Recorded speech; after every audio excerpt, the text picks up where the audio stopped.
नमस्कार। आज हम आपके लिए एक विशेष वीडियो लेके आए हैं कि कैसे आप पीसीओडी, पीसीओएस और हार्मोन्स डिसबैलेंस की प्रॉब्लम को योग के माध्यम से ठीक कर सकते हैं। तो बहुत इफ़ेक्टिव 3 प्रैक्टिसेस हैं जिसके माध्यम से आप अपने आप को किसी भी तरह के हार्मोन्स इम्बैलेंस को बैलेंस कर सकते हैं। पहली प्रैक्टिस है चक्की चालन का अभ्यास।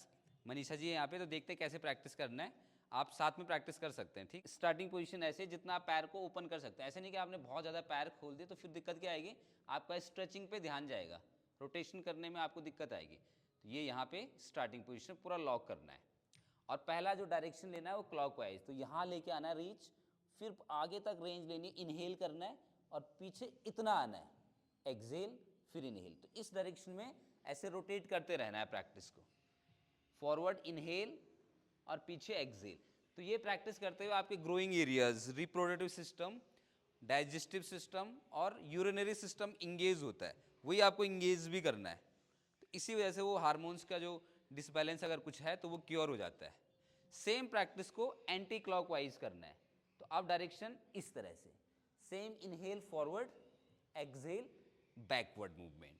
जब पीछे आप जाते हैं तो हल्की सी चिन को ऊपर खींचने की कोशिश करो थोड़ा सा, जब आप चिन को थ्रॉट पिट की तरफ भी ले जा रहे हैं।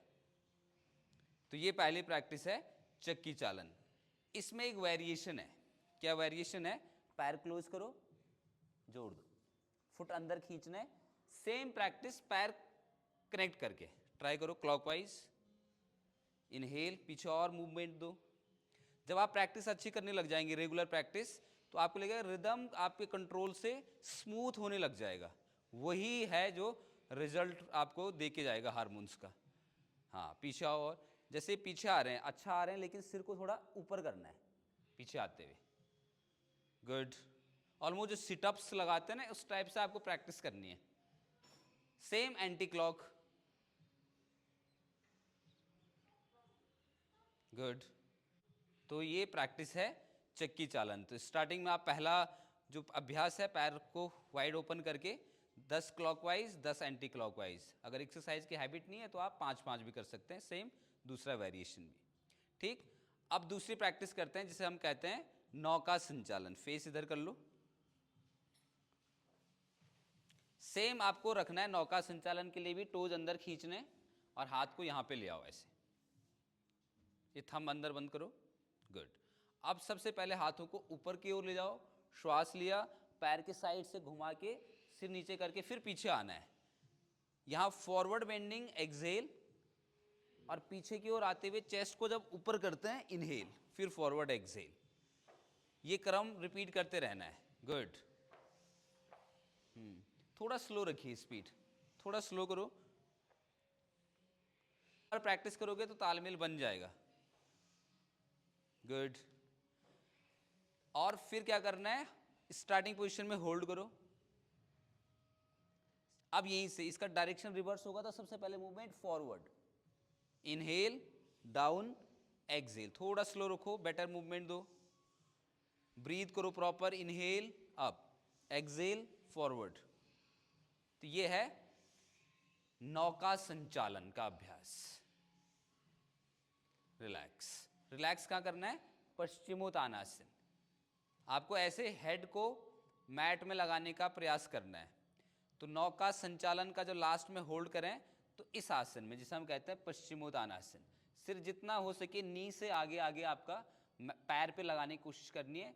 और मूवमेंट में ब्रीदिंग अलग तरह से चल रही थी, लेकिन यहाँ पे ब्रीदिंग जो है वो स्लाइटली डीपर देन नॉर्मल चलना चाहिए। तो पश्चिमोत्तानासन भी एक बहुत ज़बरदस्त आसन होता है जो आपके हार्मोन्स को बैलेंस करता है। या पीसीओडी की प्रॉब्लम है या पीसीओएस की प्रॉब्लम है या मंथली जो हार्मोन्स का साइकिल होता है उसमें कोई भी अगर डिसऑर्डर हो रहा है, प्रॉब्लम हो रही है, पेन हो रहा है, तो उसमें भी ये आसन ज़बरदस्त लाभ देता है। तीसरा अभ्यास हम करते हैं जिसको कहते हैं मथनी चालन का अभ्यास। विनीता की ओर देखते हैं। ठीक है, स्टार्टिंग पोजीशन ऐसे ऐसे। अब इसके लिए पहले एक वार्म अप कर लो तैयार। हाथ की पोजीशन कैसे होगी, तो हाथ आगे पीछे। ये सोचना है कि किसी पिलर पे, किसी उस पे जो है रस्सी का, कभी ये छोर आप खींच रहे हैं, कभी ये वाला छोर आप खींच रहे हैं। और उसी समय इनहेल एक्सेल, इनहेल एक्सेल, और शरीर में मूवमेंट्स बढ़ाना है।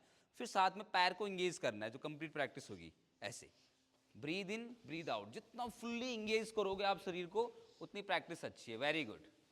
इनहेल एक्सहेल, इनहेल, और मूवमेंट बढ़ाओ, और मूवमेंट्स बढ़ाओ। गुड, हाँ ऐसे ही, बढ़िया। थोड़ा और फास्ट, इसमें जितना फास्ट आप करेंगे उतना ही इफेक्टिव हो जाएगा। रिलैक्स। अब इसमें जो वेरिएशन है वो और इफेक्टिव है, उससे जो ये ग्रोइंग एरिया है, कोर एरियाज है, वो और इंगेज हो जाता है। ठीक, तो अब क्या करना है, आपको खिसकना है ऐसे, हाथ को फिर से चलाना स्टार्ट करो, ब्रीद इन ब्रीद आउट, और फिर ऐसे आपको रेंगना है, जिसको कहते हैं खिसकना है, और खिसको आगे, पहले आगे की तरफ और फिर उतना ही वापस पीछे की ओर खिसकना है। रिवर्स करो, पीछे जाओ खिसकते हुए, हाथ आपका फैलाना नहीं है, हाथ को बॉडी के क्लोज लेके आना है ऐसे, मैक्सिमम मूवमेंट्स, वापस वहीं तक पहुंच गए तो एक साइकिल पूरा हो गया। तो इस तरह से आप मथनी चालन का अभ्यास करते हैं तो इससे वेट लॉस भी होता है। इस एरिया में जितने भी मसल्स हैं ये भी आप टोन कर सकते हैं, और डाइजेस्टिव सिस्टम भी अच्छा हो जाता है। तीनों अभ्यास अगर आप कर लेते हैं तो आपको हार्मोन्स के डिसऑर्डर का तो बैलेंस कर ही लोगे, इसके साथ क्या लाभ मिलेगा, आपका मेटाबॉलिज्म अच्छा हो जाएगा, आपका डाइजेस्टिव सिस्टम अच्छा हो जाएगा। लेकिन इसके साथ आपको कुछ देर प्राणायाम और भ्रामरी प्राणायाम करने के साथ आप मेडिटेशन करेंगे। जैसे कि आप कुछ देर क्या करें, अनुलोम विलोम का अभ्यास, लेफ्ट से इनहेल राइट से एक्सहेल, फिर राइट से इनहेल लेफ्ट से एक्सहेल, ये प्राणायाम करें, और भ्रामरी प्राणायाम इस तरह से। तो इनका जो एक पूरा पैकेज है अगर आप करते हैं तो आपकी जो हार्मोन्स की प्रॉब्लम्स है और साथ में वेट लॉस आप बहुत ईजिली कर सकते हैं। लेकिन ज़रूरी क्या है, आप प्रैक्टिस को रोज़ करें। Thank you.